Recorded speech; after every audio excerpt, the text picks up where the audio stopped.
Kekurangan Darwin Núñez sebagai penyerang tajam adalah finishing. Pemain berusia 23 tahun ini sering buang-buang peluang yang akhirnya berakibat fatal bagi tim. Salah satunya ketika Núñez gagal memaksimalkan peluang-peluang emas yang diperolehnya saat melawan Manchester City pada putaran keempat Carabao Cup 2022. Opta kemudian merilis Source Map atau peta tendangan Núñez selama berseragam Benfica. Menariknya, Núñez memang sangat jarang mencetak gol dari ruang apit di sebelah kanan, jumlahnya terlalu sedikit dibandingkan saat Núñez mengeksekusi peluang di tengah atau ruang apit sebelah kiri. Pep Guardiola yakin, 10 tahun lagi Rico Lewis akan jadi pemain yang luar biasa.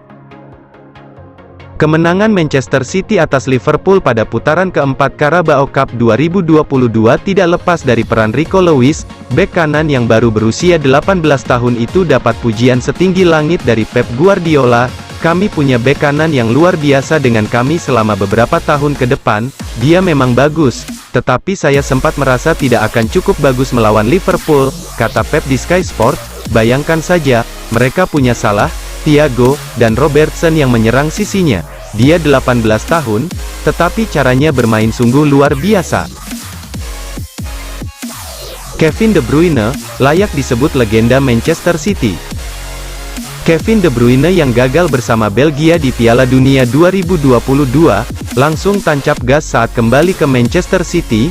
Ia mencatatkan total 2 assist pada putaran keempat Carabao Cup 2022. Kontribusinya yang tinggi seperti biasa berhasil membuat Man City menang 3-2 atas Liverpool. Penampilannya yang impresif itu sampai membuat pelatih Pep Guardiola memujinya dengan level yang sangat tinggi. Pria yang biasa dipanggil Pep itu merasa, De Bruyne layak disebut sebagai legendanya Man City. Pesan Sandro Tonali untuk Rafael Leao. Sandro Tonali mengatakan pada Rafael Leao agar mengambil keputusan yang terbaik bagi semua pihak, terkait kelanjutan masa depannya di AC Milan. Leao saat ini berstatus sebagai pemain vital di skuad Milan, ia sulit digantikan pemain lain. Leao jadi salah satu sumber gol dan kreativitas serangan Milan. Performanya sekarang ini sudah jauh meningkat dibandingkan saat pertama tiba di San Siro pada 2019 silam. Sayangnya, sekarang kontrak Rafael Leao di AC Milan segera berakhir. Setelah musim panas 2024, Leao bisa cabut ke klub lain. Brazil bidik ex-pelatih Barcelona untuk gantikan Tite. Federasi sepak bola Brazil nampaknya mulai mencari pengganti pelatih untuk timnas mereka.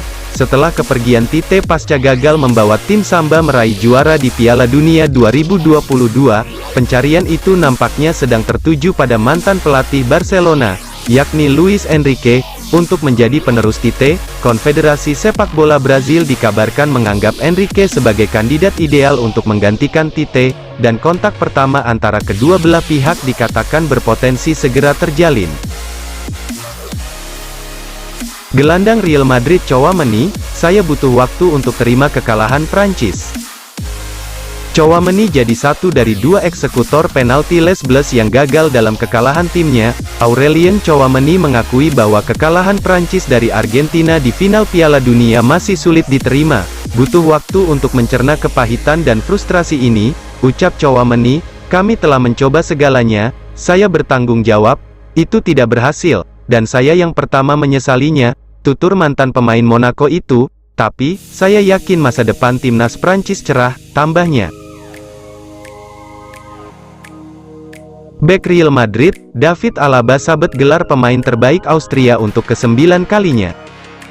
Bek Real Madrid tersebut menyabet penghargaan tersebut setelah mengumpulkan 58 poin dalam pemungutan suara. Unggul dari striker Bologna Marko Arnautovic, yang berada di urutan kedua dengan 16 poin, dikutip dari Sport. Alaba mengatakan, saya sangat senang dan ini penghargaan sangat penting bagi saya. Ini adalah penghargaan yang luar biasa, yang membuat saya bangga dan bersyukur karena ini merupakan kehormatan besar bagi saya. Saya sadar bahwa ini adalah tahun yang istimewa, dan saya senang bahwa kerja keras juga diakui di negara saya. Cristiano Ronaldo berkomitmen pindah ke Al Nassr. Cristiano Ronaldo akhirnya menetapkan pilihan kepada Al Nassr. Tidak hanya itu, Ronaldo diketahui akan menjalin kontrak pula dengan pemerintah Arab Saudi. Laporan dari Marca menyebutkan, Ronaldo akan tinggal di Arab Saudi sampai 2030. Ia tidak hanya akan punya kontrak dengan Al Nassr, tetapi juga dengan pemerintah Arab Saudi. Ronaldo kabarnya akan menandatangani kontrak berdurasi 2,5 tahun di Al Nassr. Selain itu, Ronaldo juga punya kontrak dengan pemerintah Arab Saudi sampai 2030 menjadi duta besar. Fred masuk dalam radar perburuan Paris Saint-Germain.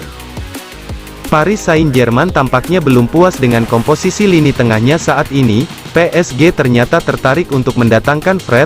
Dalam laporan The Sun, PSG sudah tertarik sejak lama terhadap sosok Fred, namun, PSG baru mulai akan bergerak jelang akhir kontrak Fred di Man United. Fred dilihat sebagai tandem yang cocok dengan Marco Verratti dan Vici-nya di lapangan tengah. PSG juga dilaporkan akan memanfaatkan koneksi rekan-rekan Fred di timnas Brasil, untuk bisa mendapatkan tanda tangan sang pemain. Deschamps tuntun Zidane, ke jalan menuju Juventus. Didier Deschamps diminta tetap bertahan di jabatan pelatih timnas Prancis. Hal ini yang membuat Zidane mulai bimbang. Desas-desus yang beredar, dari beberapa waktu lalu Zidane menunggu pos kosong di kursi arsitek timnas Prancis. Namun, harapan dan penantian Zidane untuk mendudukan jabatan pelatih timnas Prancis, agaknya harus tertunda lebih lama. Pasalnya Deschamps justru berpotensi bertahan bersama Les Bleus. Seiring bertahannya Deschamps, Zidane berpotensi kembali ke dunia kepelatihan, dengan Juventus sebagai opsi pertama. Lionel Messi dikabarkan telah sepakat untuk memperpanjang kontrak dengan PSG. Menurut pakar transfer ternama asal Italia, Fabrizio Romano, Paris Saint-Germain telah mencapai sebuah kesepakatan verbal dengan Lionel Messi untuk memperpanjang kontrak. Durasi kontrak dan jumlah gaji masih belum ditentukan. Hal tersebut akan dibahas dalam waktu dekat, kata Fabrizio Romano. Al-Khelaifi dan penasihat sepak bola, Luis Campos, sedang mengerjakan kontrak tersebut. Messi memiliki hak untuk melakukan pembicaraan dengan klub lain pada Januari, karena kontraknya akan habis di akhir musim. Chelsea diam-diam ingin bajak Neymar dari PSG. Chelsea dikabarkan tengah berdiskusi dengan agen Neymar di Qatar, untuk memboyong sang bintang Brasil ke London. Menurut laporan jurnalis Chelsea, Simon Phillips, pemilik anyar The Blues, Todd Boehly dan Bedan Iqbali, bertemu agen dan perwakilan Neymar saat berada di Qatar. Hal itu mengindikasikan jika Chelsea berupaya mendekati Neymar. Chelsea memang dianggap sebagai klub yang paling realistis untuk Neymar jika pemain Brasil itu meninggalkan PSG.